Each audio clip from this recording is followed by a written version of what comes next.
Thanks, Eddie. Coming up, the shocking truth behind Cardinal George Pell's sex attack on choir boys. A woman's explosive 000 call after an alleged assault by her NRL star fiancé. And the man in thongs on an epic charity run around Australia. Tonight, Cardinal Sin, Australia's highest-ranking Catholic, George Pell, guilty of child sex offences. You're a monster! The 000 call where Dylan Walker's fiancée accused him of domestic abuse. A tragic end to the search for two young brothers in Queensland. And Snowy Hydro 2.0 is go. Scott Morrison greenlights Malcolm Turnbull's pet project.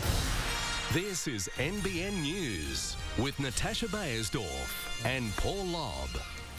Good evening. The unforgivable sins of Australia's highest-ranking Catholic are no longer a secret. Cardinal George Pell, once considered one of the Pope's trusted lieutenants, is facing time in prison after a jury found him guilty of molesting two choir boys during his time as Archbishop of Melbourne. George Pell's walk of shame. You're guilty, Cardinal. Absolute pig. Police shielding the Cardinal from abuse outside the county court. Just a few short years ago, Cardinal George Pell was a senior figure at the Vatican. He had the ear of the Pope and was looking after the Church's finances before this stunning fall from grace. The boy from Ballarat who became a confidant of popes. No Australian flew high in the Catholic hierarchy or fell further than George Pell.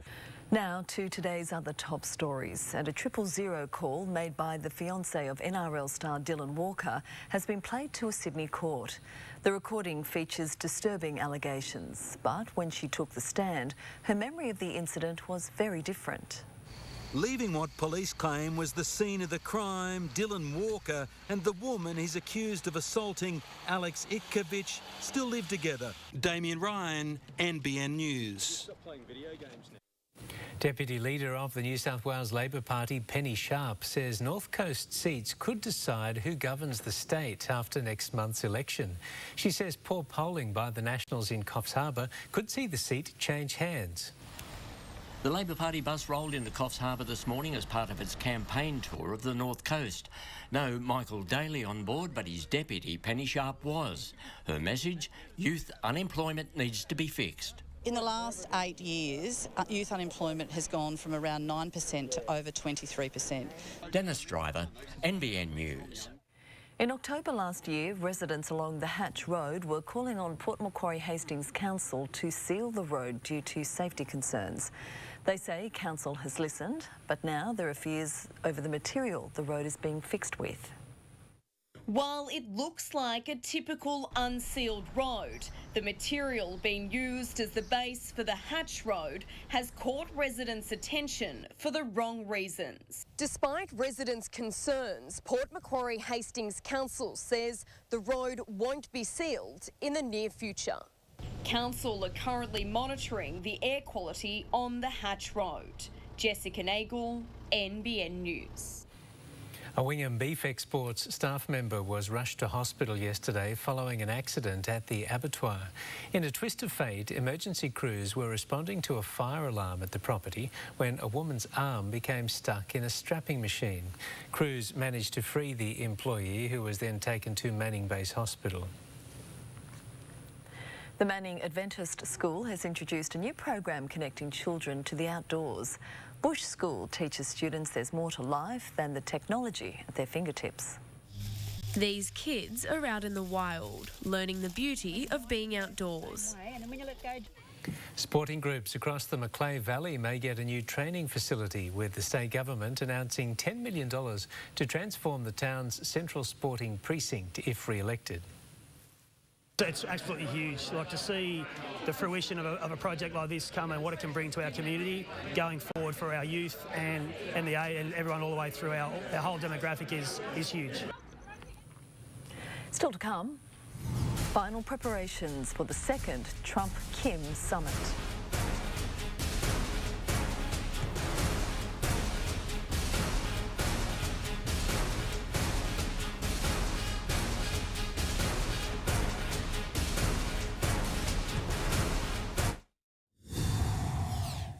There's been a tragic end to a search for two little boys who went missing from their home in Townsville in far north Queensland.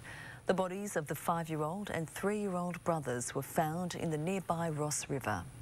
The boys wandered off from their home late yesterday and were later seen playing in the water.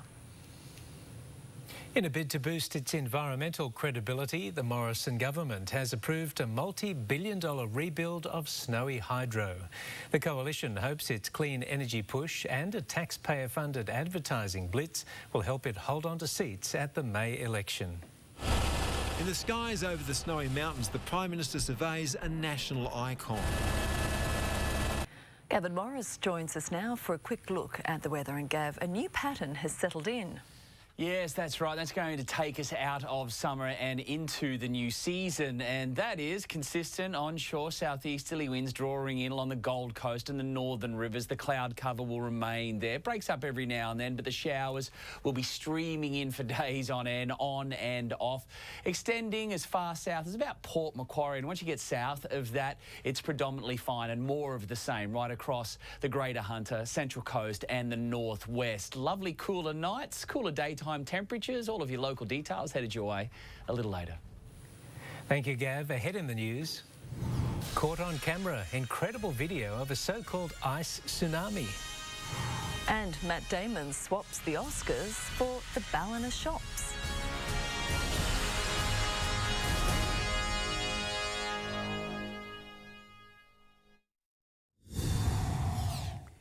British voters could be heading back to the polls for a second referendum on Brexit. The Labour opposition has thrown its support behind another ballot. It came as the Prime Minister again met with EU leaders to try and resolve the crisis. OK, thank you. Brexit for breakfast. But still no appetite for a deal. In London, Amelia Adams, NBN News. Music star R. Kelly has been released from a Chicago jail after posting $100,000 bail. The 52-year-old has pleaded not guilty to sexually abusing 3 teenage girls and a woman. He could face more than 10 years in prison. Huge chunks of ice have been seen cascading over a retaining wall in Canada in what's called an ice tsunami. The rare sight was captured along the frosty Niagara River as strong winds pushed the ice onto the road. The sprawling flows have been appearing across the North American Great Lakes region. To finance and the stock exchange closed down, with the big 4 banks and mining giants all losing ground. Overall, the share market shed around 1%. To commodities, and gold is higher, while oil is trading at $55 a barrel. And the Aussie dollar is down across the majors. It's buying 71.5 US cents and around 80 yen. Doing a distance run for charity is nothing new, but no one does them quite like Ben Ferris. He's travelled thousands of kilometres around the world for worthy causes, and right now he's running around Australia in a pair of thongs to help drought-affected farmers. Meet Ben Ferris, otherwise known as the Marathon Man. After 5 years of doing charity runs throughout the world, this Ferris is yet to take a day off. Today he was in Newcastle at the beginning of his latest journey. To donate, simply visit the Run Ferris Run Facebook page. Lauren Kemp, NBN News. Mitchell Hughes joins us now with all the sport. And Mitch, what's going on with the Ross dog? Well, he's in the fight of his league career. Thanks, team. Coming up after the break, Nathan Ross on his determination to stay at the Knights, but do they want him? And one of the most bizarre court and bolds you'll ever see.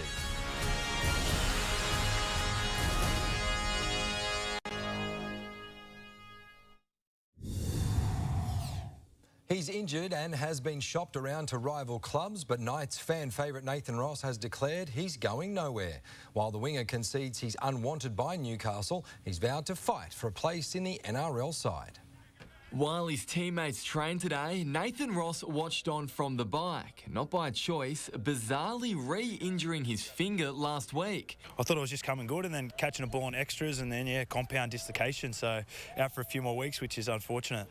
Sean Johnson and Josh Dugan have been assured if anyone has to go because of Cronulla's salary cap crisis, it won't be them.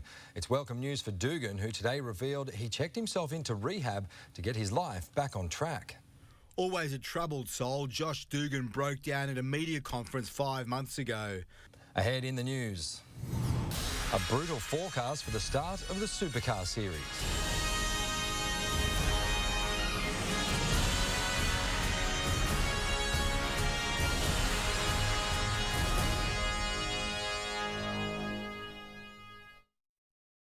Tonight's Sports Report, brought to you by John Patrick Prestige Cars Port Macquarie, making your hard decisions easy. It's going to be a brutal start to the Supercar season this weekend, with temperatures expected to hit 40 degrees in Adelaide. Even worse for the drivers, cabin temperatures are usually at least 20 degrees hotter than outside. All eyes will be on the Ford Mustangs when they make their debut appearance in practice on Thursday. Across 2 action-packed days, more than 1,000 athletes are expected to make their way across the finish line at the Coffs Harbour Triathlon. Now in its 7th year, it's one of the most sought-after races on the calendar, and not just because of its picturesque setting. Coffs Harbour Jetty will transform into Triathlon Central when more than 1,000 competitors pull on their swim caps, click in their cleats and lace up their joggers across the weekend. Registrations close tomorrow night. Britt Ramsey, NBN News. It's a test of skill, strength and endurance, but most importantly, teamwork. And it's on again for its 9th year. More than 600 competitors will head to Lismore for the gruelling Samson Challenge, raising vital funds for charity. A punishing obstacle course that will see 155 teams travel to hell and back for a good cause. This year is the biggest ever. This is our 9th Samson, and 155 teams has maxed us out. Team, that's our look at sport. Thank you. Stay with us for the weather with Gav next.